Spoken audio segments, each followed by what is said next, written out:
हिंदी शिक्षण की प्रकृति तथा उसके उद्देश्य। अब हम आपको यह बताना चाह रहे हैं कि हिंदी शिक्षण की जो प्रकृति है वह क्या है और उसके उद्देश्य क्या है।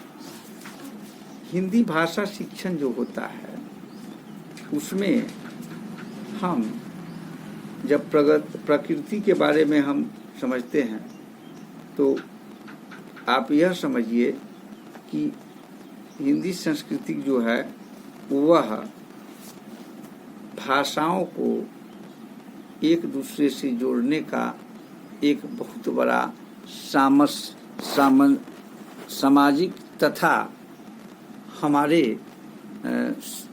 द्वारा यह विषमताओं को एकता के रूप में प्रकट करने की एक प्रक्रिया है। हम लोग हिंदी शिक्षण की प्रकृति एवं उसके शिक्षण के उद्देश्य के बारे में अध्ययन कर रहे हैं। हिंदी शिक्षण की प्रकृति कहाँ से शुरू हुई? हिंदी शिक्षण हम भाषा के मनुष्य की सभ्यता संस्कृति के विकास के समय से लेकर अब तक की स्थिति का समीक्षात्मक प्रक्रिया, राष्ट्र के पुनर्निर्माण, भाषा निर्माण, विशेष स्थान तथा महत्वपूर्ण उद्देश्यों को प्रतिस्थापित करने के लिए हिंदी शिक्षण बहुत जरूरी है। भारत के भाषाओं में राष्ट्रभाषा के रूप में हिंदी भाषा स्थापित है। अब हिंदी भाषा जो स्थापित है उस हिंदी भाषा का हम लोग पुनर्जोर के साथ महत्व देते हैं और हिंदी भाषा को पढ़ने के लिए, हिंदी भाषा को में कार्य करने के लिए हम एक दूसरे को अनुमोदित करते हैं, अभिप्रेरित करते हैं। हिंदी भाषा के परंपरागत दृष्टिकोण से अगर हम देखते हैं तो हिंदी भाषा के द्वारा ही हमारे पूर्वजों का जो तत्कालिक हमारे पितामह पर पितामह रहे होंगे जो हिंदी भाषा में ही कार्य करते रहे होंगे, लेकिन हम लोग जिस भाषा को बोलते हैं वह भाषा बज्जिका है।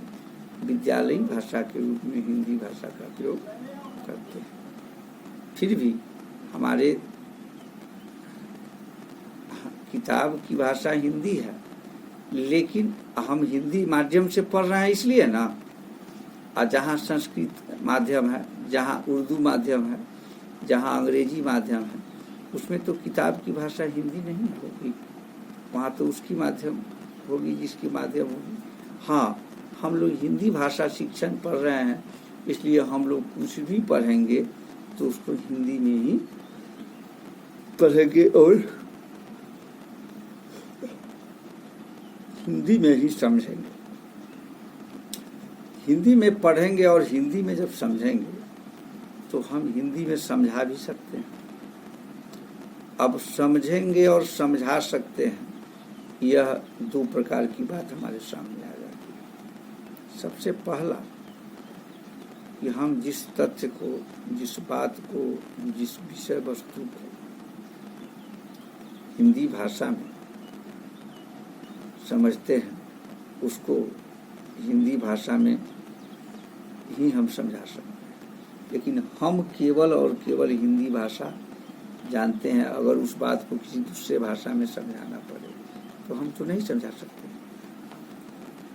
हमारी जो विचारात्मक प्रवृत्ति है, हमारी जो प्रक्रिया है, हमारा जो पहलू है, हम जो उन संबंधों को एक दूसरे के साथ स्थापित करते हैं उसमें हमारे मुख्य भाषा हिंदी का बहुत महत्वपूर्ण स्थान।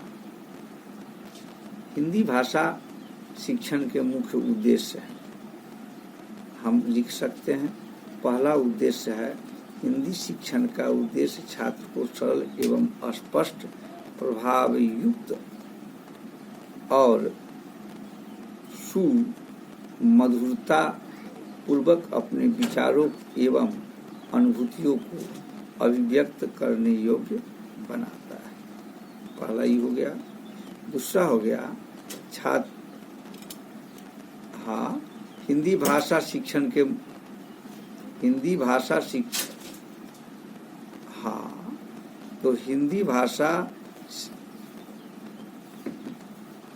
ठीक है, अच्छा ठीक है, हम बोलते हैं धीरे धीरे, आप लिख सकते हो। दूसरा है चलो ठीक है, चलो ठीक है, लिखिए, छात्रों में भावयुक्त वाचन करने की कुशलताओं एवं क्षमताओं का विकास करता है। छात्रों में भावयुक्त वाचन करने की कुशलताओं एवं क्षमताओं का विकास करता है। तीसरा जो है वह है हिंदी भाषा के शिक्षण का उद्देश्य। हाँ, हिंदी भाषा के शिक्षण का उद्देश्य जो है रसास्वादन, मानसिक सुख, रसास्वादन मानसिक सुख को प्राप्त कराता है और दुखात्मक भावनाओं में मानसिक संतोष का अनुभव कराता है, और दुखात्मक में मानसिक अनुभव का संयोग कराता है। उसके बाद हम लिख सकते हैं, उसका है छात्रों में शब्दकोश के विकास के साथ वाक्यों, लोकोक्तियों, मुहावरों के साथ साथ अन्य प्रयोग की दक्षता का विकास करता है। उसके बाद फिर लिखेंगे,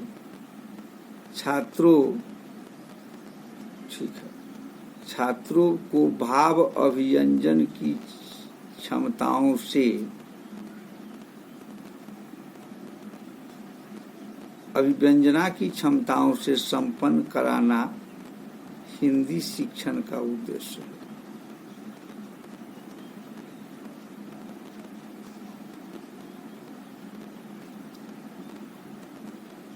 की क्षमताओं से संपन्न कराना,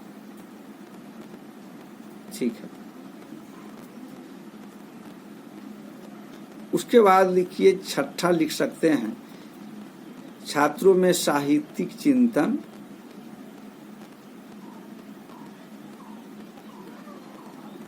एवं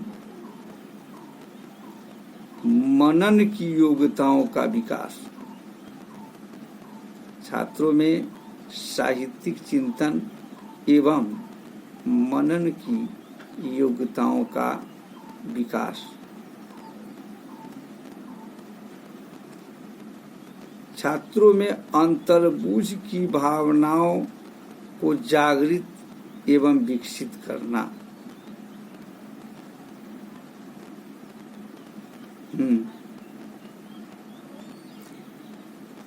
अंतर्बुझ की भावनाओं को जागृत एवं विकसित करना। आगे लिखेंगे, छात्रों के चारित्रिक निर्माण में सहायता प्रदान करना।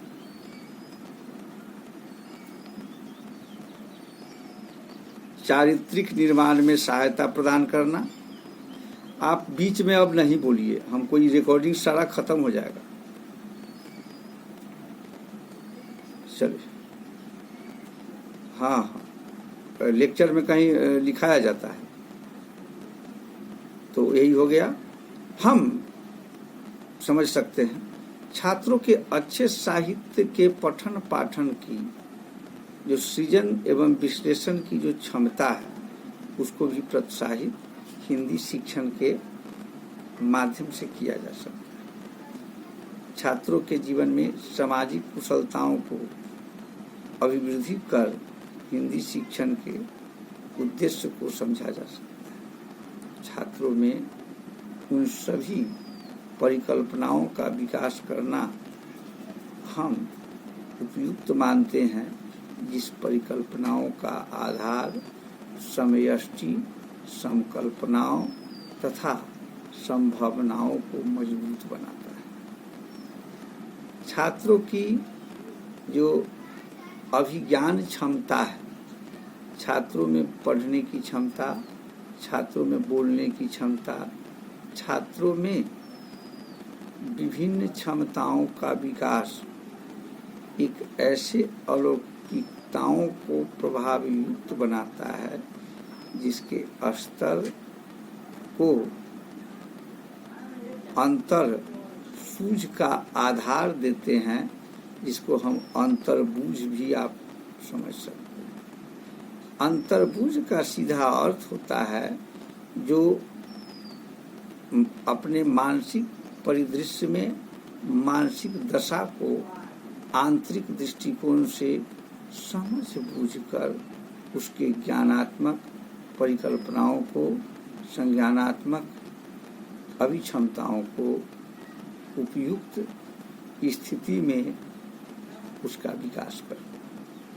तो हिंदी भाषा का शिक्षण हम संस्कृति, सभ्यता का विकास के साथ साथ उन सभी विविधताओं को बताने में सक्षम होते हैं जिस विविधताओं को हम जानते और समझते हैं। हम जिसको जानते हैं और समझते हैं उसको अगर बताने की प्रक्रिया प्रारंभ होती है तो हम उसी प्रक्रिया से उसको हम बता सकते हैं जिस प्रक्रिया से हम उस विषय वस्तु को जानते और समझते हैं। जिस विषय वस्तु को हम जानते और समझते नहीं है उस विषय वस्तु को ना हम बता सकते हैं और ना ही समझा सकते हैं। लेकिन जिन विषय वस्तु को हम जानते हैं और समझते हैं उस विषय वस्तु को हम बता सकते हैं, लेकिन हम उसी भाषा में बता सकते हैं जिस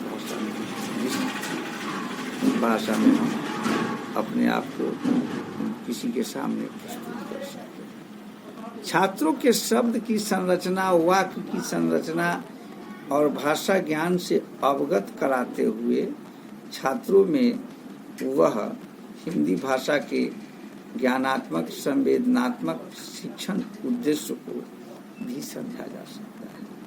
संज्ञानात्मक शिक्षण उद्देश्य भाषा को सुदृढ़ तो बनाता ही है, शब्द की संरचना, वाक्य की संरचना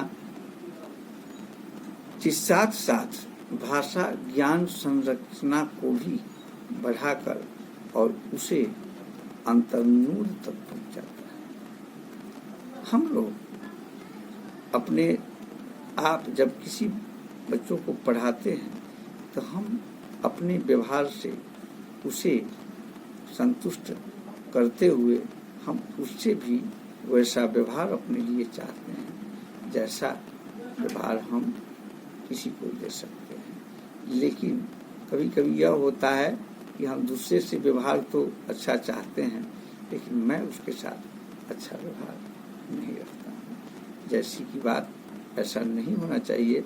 और आप जिस प्रकार किसी को व्यवहार युक्त बना सकते हैं, तथ्य युक्त बना सकते हैं, उसी प्रकार व्यवहार और तथ्य युक्त क्षमताओं को अभिप्रेरण का कार्य केवल और केवल हिंदी भाषा ही कर सकता है। और हिंदी भाषा में वह क्षमता है कि हिंदी भाषा में रचनाओं तथा भाग भंगिमाओं को भी शब्द रूप से, शब्द ज्ञान से, शब्द के स्पष्टीकरण से समझा और जाना जा सकता है। हिंदी भाषा हमारे परंपरागत ऋषि मुनियों की भाषा से ही निकली हुई है। जिस भाषा को हमारे ऋषि मुनि तपस्या के बल पर प्राप्त किए थे, वही संस्कृत भाषा आज के दिवस में समाप्त हो चुकी है, लुप्त हो चुकी है। उसी के लाडली बेटी हिंदी जो हमारे राष्ट्रभाषा के रूप में अभिभूत है, और उस हिंदी के माध्यम से हम लोग अपने बिहार क्षेत्र में इसको राजकाज की भाषा के रूप में प्रयोग करते हैं। लेकिन अंग्रेजी और उर्दू भी भाषा यहाँ के लिए अत्यंत प्रचलित है। उसके अलावा भी इस भाषा का योगदान, जिस भाषा का प्रयोग हम जहाँ करते हैं वहाँ यह भाषा, हिंदी भाषा सुव्यवस्थित एवं सुसंगत होती है, जिसका पूरा का पूरा बात, पूरी की पूरी योजना और पूरा का पूरा तथ्य उस हिंदी भाषा को एक उचित मोड़ पर, उचित स्थान पर पहुंचाता है, जिस स्थान को हम प्राप्त करते हुए उस स्थान को समझते हैं, या उस स्थान को हम अपने अनुमोदन के आधार पर हम परिवर्तित करते हैं, समझा सकते हैं, सीख सकते हैं, तथा भाषा ज्ञान को उत्कृष्ट बनाया जा सकता है। भाषा की क्षमताओं का विकास, भाषा की क्षमताओं को प्रतिरूपता और एक आविर्भाव का आधार परिभाषित करते हुए हम भाषा के द्वारा हम शिक्षण के उन सभी संकल्पनाओं को हिंदी भाषा का आधार मानकर बच्चों को सिखा और पढ़ा सकते हैं। इसमें कहा है कि हम प्रारंभिक कक्षाओं में बालकों को हिंदी का शिक्षण करा रहे होते हैं, तो हमारा प्रमुख उद्देश्य होता है कि बालकों को हिंदी भाषा का ज्ञान कराना, कक्षीय परिस्थितियों से भिन्न भिन्न तथ्यों की जानकारी प्राप्त कर बच्चों को देना शिक्षण के ज्ञानात्मक उद्देश्य के अंतर्गत आता है। छात्रों को शब्द की संरचना, वाक्य की संरचना का ज्ञान कराते हैं। छात्रों को कहानी का संरचना, उपन्यास का संरचना, नाटक संरचना, काव्य संरचना, गीत, गद्य, गीत आदि साहित्यिक विधाओं को लिखने के लिए हम ज्ञान देते हैं और अभिप्रेरित करते हैं। छात्रों को व्यवहारिक ज्ञान देना, सांस्कृतिक ज्ञान देना, पौराणिक और जीवन संबंधी घटनाओं से अवगत कराना ही सर्वोचित होता है। छात्रों को हिंदी रचनाओं के भिन्न भिन्न स्वरूपों का ज्ञान देना, छात्रों को हिंदी साहित्य के उद्भव एवं विकास के बारे में पूर्ण जानकारी देना, हिंदी भाषा के ज्ञानात्मक उद्देश्य बालकों को ज्ञानात्मक स्तर पर पहुंचाने में सहायक सिद्ध होते हैं और बालक के ज्ञान, अवबोध, अनुप्रयोग, विश्लेषण, संश्लेषण और मूल्यांकन की क्षमताओं में वृद्धि करते हैं। यह मुख्य रूप से हिंदी ज्ञान, हिंदी के तथ्यात्मक पहलुओं को पढ़ना, पढ़ाना, समझना और समझाना होता है। भाषा का ज्ञान हिंदी में हम लोग बच्चों को देते हैं, तो हिंदी के माध्यम से अनेक विषयों को पठन पाठन के रूप में हम लाते हैं, जिससे बच्चे उन सभी विषयों को केवल और केवल हिंदी भाषा में समझकर आसानी से उसका प्रयोग करते हैं और उस विषय को हिंदी में ही पढ़ समझकर उसका प्रश्नोत्तर भी हिंदी में ही करते हैं। ऐसी भी विडंबना है कि हम जिस तथ्य को, जिस बात को, जिस अभिप्रेरण को नहीं समझ पाते हैं, उसको हिंदी में समझने की कोशिश भी करते हैं, लेकिन इतनी दुर्लभ स्थिति हो जाती है कभी कभी इस विषय वस्तु को हम समझने की कोशिश करते हैं, अगर वह हिंदी में नहीं है, अंग्रेजी में या अन्य और भाषाओं में है, तब उसे हम नहीं समझ सकते हैं। इसलिए हिंदी हमारे लिए अत्यंत उपयोगी है और हिंदी भाषा के बिना हम अपनी कल्पना भी नहीं कर सकते, क्योंकि भारत का राष्ट्रीय भाषा है और राष्ट्रीय भाषा एक राष्ट्र, एक विधान, एक निशान और एक भाषा का उद्देश्य होना चाहिए। तभी हमारा राष्ट्र आगे बढ़ेगा और तभी हमारा देश तरक्की करेगा। धन्यवाद। और कुछ पूछना है आप पूछ सकते हो।